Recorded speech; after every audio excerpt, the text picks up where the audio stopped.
बद्दल आता बातमी आहे भाजपा संदर्भात। भाजपाकडून महायुतीच्या प्रचाराचं मेगा प्लॅनिंग सुरू झालेलं आहे। महाराष्ट्रात मोदी, शहा आणि योगींच्या जाहीर सभा होणार आहे।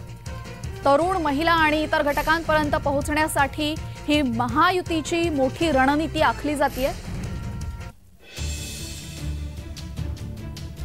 भाजपाकडून महायुतीच्या प्रचाराचं मेगा प्लॅनिंग सुरू झालं असून मोदी, शहा आणि योगी यांच्या जाहीर सभा महाराष्ट्रात होतील।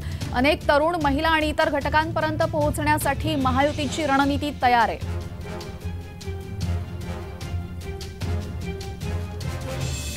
तिसरी बार मोदी सरकार असा नारा देत भाजपाने आधीपासूनच निवडणुकांसाठी मोठी तयारी सुरू केलेली आहे। आता आचारसंहिता अगदी एक दिवसानंतर लागेलच। त्यानंतर काय घडेल, त्यानंतर कशा पद्धतीने सभा होतील आणि महिला आणि तरुणांपर्यंत विशेष वैशिष्ट्याने तरुणांपर्यंत, नवीन मतदारांपर्यंत पोहोचण्याची भाजपाची आणि महायुतीची मोठी रणनीती आहे।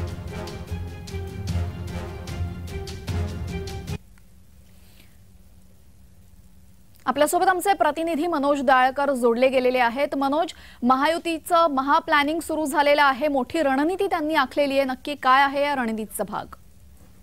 नक्कीच आपण बघितलं तर आज महाविजय 2024 समिती सदस्यांची महत्वाची बैठक ही बोलवण्यात आली होती।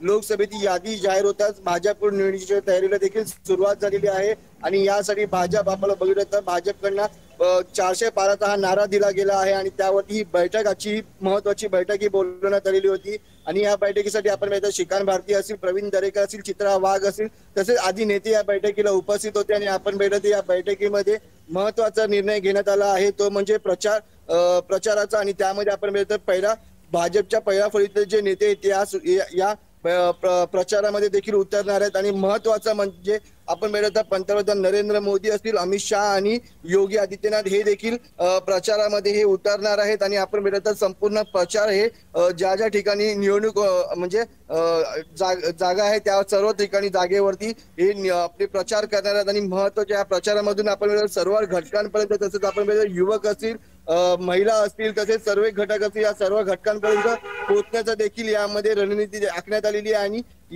या बैठकीमध्ये सर्वात महत्वाचं म्हणजे या तिघांची जी सभा होणार आहे ती जाहीर सभा होणार आहे। आणि सर्व आपण पाहिलं तर ज्या ज्या जागेवरती लढत होणार आहे त्या सर्व जागेवरती या तिघांची महत्वाची सभा ही घेतली जाणार। आणि त्या सभेमधून जे कामं केली आहेत विकासाची, ते कामांची सर्व नागरिकांपर्यंत विचार हे पोहोचवले जाणार आहेत। तसंच आपण जी कामं विकास आघाडीमध्ये झालेली नाहीये त्यांच्या प्रकारे कसा नुकसान झाले हे देखील या ठिकाणच्या जाहीर सभेतून जाहीर करण्यात येणार आहे। आणि ह्या तिन्ही सभा आपण आता प्रचाराला नारळ फुटेल आणि आपण आचारसंहिता ही कधी लागू शकते आणि प्रचाराला सुरुवात होतं। आणि यामध्येच आपण भाजपकडून या तिघांसाठी ही जयतेरी करण्यात आलेली आहे। जी, धन्यवाद मनोज, आपण दिलेल्या सविस्तर माहितीबद्दल।